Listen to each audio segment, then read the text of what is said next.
Olá! A graça e a paz do nosso Senhor e Salvador Jesus Cristo. Eu me chamo Anne, sou do Rio Grande do Norte e quero junto com você compartilhar da poderosa palavra de Deus em nome de Jesus. Abra o seu coração.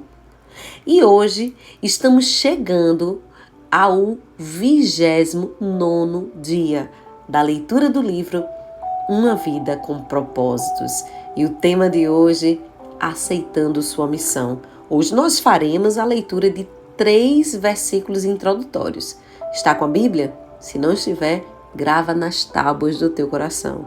Você foi moldado para servir a Deus. A primeira palavra, 1 Coríntios, capítulo 3, 5 e 6, diz: somos somente servidores de Deus. Cada um de nós faz o trabalho que o Senhor lhe deu para fazer. Eu plantei e Apolo regou a planta, mas foi Deus quem a fez crescer. Efésios 2:10. Foi o próprio Deus quem fez de nós o que somos e nos deu uma vida nova da parte de Cristo Jesus. E muitos séculos atrás, Ele planejou que gastássemos essa vida em auxiliar os outros. Lindo, não é? João 17:4. Eu te glorifiquei na terra, pois concluí até o último detalhe o que me destes para fazer.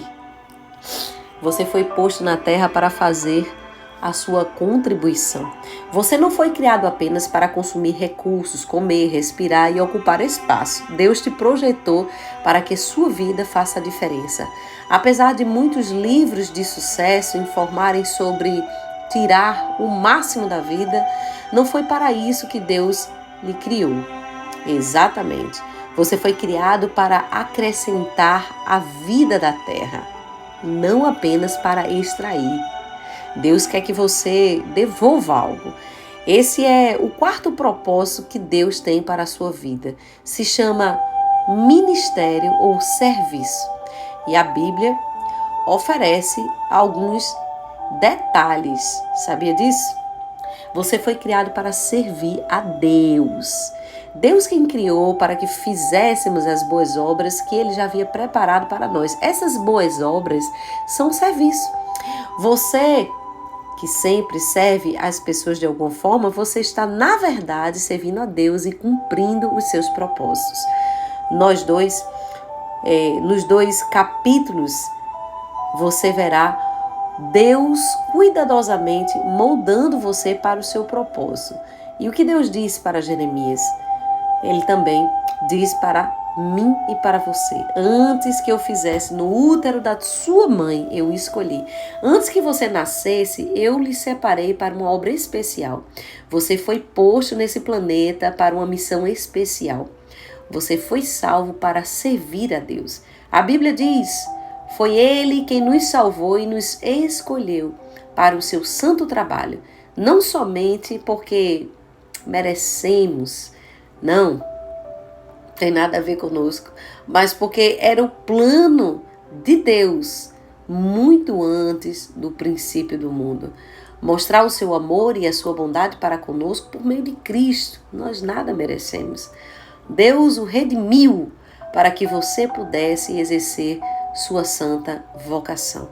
Você não foi salvo pelo serviço, mas foi salvo para o serviço.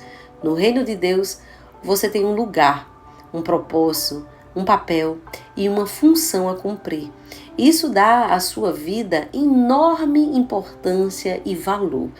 Comprar sua salvação custou a Jesus a própria vida. E a Bíblia nos recorda: vocês foram comprados por um alto preço. Portanto, glorifiquem a Deus com o seu próprio corpo. Não servimos a Deus por causa de culpa, medo ou de obrigação, mas pela alegria profunda e gratidão pelo que Ele fez por nós. Nós lhe devemos a vida pela salvação. Nosso passado foi perdoado. Somente o presente faz sentido e nosso futuro é seguro. À luz dessas incríveis vantagens, Paulo concluiu: por causa da grande misericórdia divina, peço que vocês se ofereçam completamente a Deus como um sacrifício vivo e dedicado ao seu serviço. O apóstolo João ensinou que nossos préstimos amorosos às outras pessoas mostram que somos verdadeiramente salvos. Ele disse: sabemos que já passamos da morte para a vida porque amamos os nossos irmãos.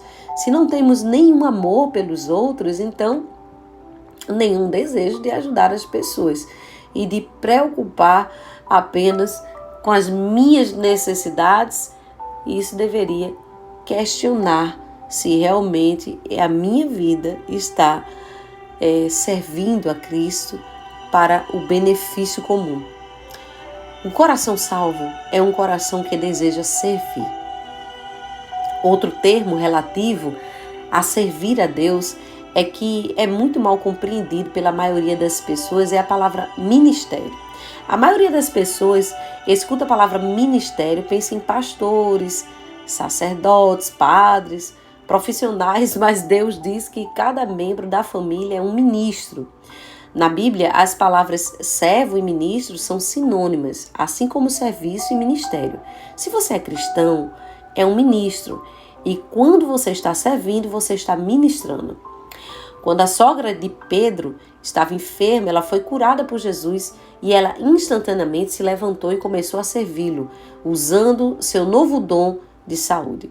É exatamente isso que devemos fazer. Somos curados para ajudar os outros. Somos abençoados para ser bênção. Somos salvos para servir e não para ficar sentados esperando pelos céus.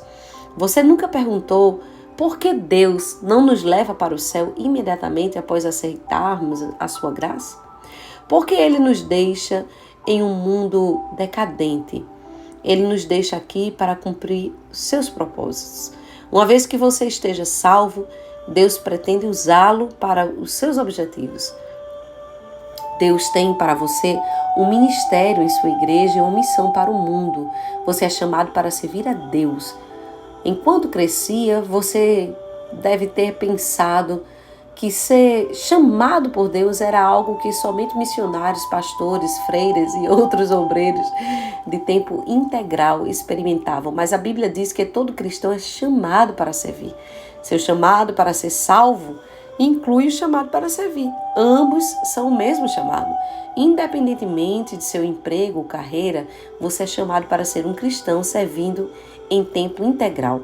Um cristão não servo é uma antítese. Conhece a antítese? A Bíblia diz: Deus nos salvou e nos chamou para sermos o seu povo. Não foi por causa do que temos feito, mas porque este era o seu plano e por causa da sua graça. Pedro acrescenta: vocês foram escolhidos para falar sobre as excelentes qualidades de Deus que o chamou. Sempre que você faz uso das habilidades que Deus concedeu para ajudar os outros, você está cumprindo seu chamado. A Bíblia diz: vocês agora pertencem a Ele para ter uma vida útil no serviço de Deus. Enquanto no seu tempo vem sendo utilizado hoje a serviço de Deus. Pare para fazer essa pergunta, porque nós podemos inclusive trabalhar para o serviço de Deus, da maneira de Deus. Em algumas igrejas na China, dão-se boas-vindas aos novos crentes, dizendo: agora Jesus tem um novo par de olhos para ver, novos ouvidos para escutar, novas mãos com as quais ajudar e um novo coração para amar os outros. A razão pela qual você precisa estar vinculado a essa igreja é o cumprimento do seu chamado para servir os outros crentes de maneira prática. A Bíblia diz: todos vocês juntos são o corpo único de Cristo e cada um de vocês é um membro separado e necessário a Ele. O seu serviço é desesperadamente necessário no corpo de Cristo. Basta perguntar em qualquer igreja local. Cada um de nós tem um papel a desempenhar e cada um deles é importante. Não existe serviço pequeno para Deus, tudo importa. Do mesmo modo, não existem ministérios insignificantes na igreja. Alguns são visíveis e alguns são desempenhados nos bastidores, mas todos são valiosos. Ministérios pequenos ou velados fazem frequentemente uma grande diferença. Em minha casa, a luminária mais importante não é o enorme luxo da sala de jantar, mas a pequena luz noturna que me impede de tropeçar quando levanto à noite. Não há uma correlação exata entre o tamanho e a importância. Todo ministério é importante, porque todos dependem uns dos outros para funcionar. O que acontece quando uma parte do seu corpo deixa de funcionar? Você adoece. O resto do seu corpo sofre. Imagine o seu fígado se ele decidisse começar a viver por conta própria. Estou cansado. Não quero mais servir neste corpo. Quero um ano de folga só me alimentando. Eu tenho de pensar que isso é o melhor para mim. Deixe que outra parte do meu corpo assuma. O que isso aconteceria, hein? O que aconteceria com essa decisão? O seu corpo iria morrer? Hoje em dia, milhares de igrejas locais estão morrendo por causa de cristãos que não têm vontade de servir. Eles ficam assistindo de lado e o corpo sofre. A ordem é servir a Deus. Jesus, ele foi categórico. A atitude de vocês deve ser igual à minha, porque eu, Messias, não vim para ser servido, mas para servir e dar a vida por muitos. Para os cristãos, servir não é uma questão de opção, não é algo a ser encaixado em nossas agendas, caso haja tempo disponível. Servir é o núcleo da vida cristã. Jesus veio para servir e para dar. Esses dois verbos também devem servir para definir a sua vida aqui na terra. Serviço e doação assumem o quarto propósito de Deus para a sua vida. Madre Teresa disse certa vez: viver em santidade consiste em realizar a obra de Deus com um sorriso. Jesus ensinou que a maturidade espiritual nunca é um fim em si mesma. A maturidade é para o ministério. Nós crescemos para nos doar. Seguir aprendendo mais e mais não é o suficiente. Precisamos agir de acordo com o que sabemos e pôr em prática o que afirmamos acreditar. Impressão sem expressão causa depressão. Estudar sem trabalhar leva à estagnação espiritual. A antiga comparação entre Mar da Galileia e Mar Morto ainda é verdadeira. O Mar da Galileia é cheio de vida porque recebe água e também a ecoa. O Mar Morto nada vive, pois ao contrário do primeiro, não tem saída de água. A última coisa que muitos crentes precisam hoje em dia é participar de outro estudo bíblico. Eles já sabem muito mais do que põem em prática. O que eles precisam é de experiências em servir, nas quais possam exercitar seus músculos espirituais. Servir é o contrário à nossa inclinação natural. Na maioria da parte do tempo, estamos mais interessados em nos servir do que no serviço. Dizemos: estou procurando uma igreja que atenda às minhas necessidades e me abençoe.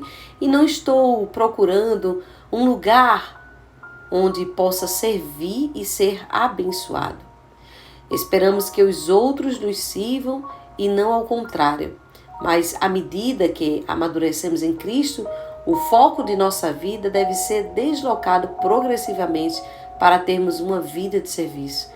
Um seguidor de Jesus maduro deixa de perguntar quem irá alcançar minhas necessidades e começa a perguntar: as necessidades de quem eu vou alcançar? Você alguma vez já fez essa pergunta?